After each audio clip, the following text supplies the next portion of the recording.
In Paris, one of my great uncles and aunts had a Jewish restaurant, and I remember it vividly.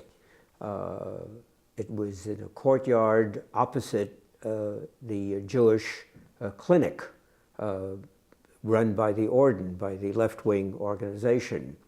And in fact, all of my mother's relatives were all leftists. Not too much of a range, but all leftists. And so this restaurant, the Gura restaurant, was a gathering place.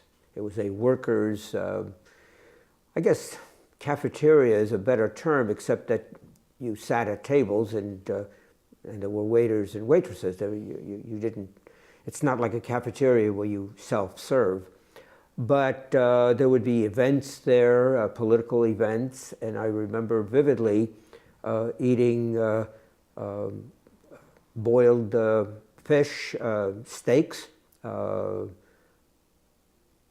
with the Warsaw style, which was sweet. It's the only main food, so to speak, meat or fish, that I like sweet. For me, gefilte fish is sweet. It's not the salty one. This was the Warsaw style. So food was definitely, there was what we called the Jewish bread, which was basically a kind of a corn rye, as we would call it here. So food, yes, was very, very Jewish, and I was very aware of that.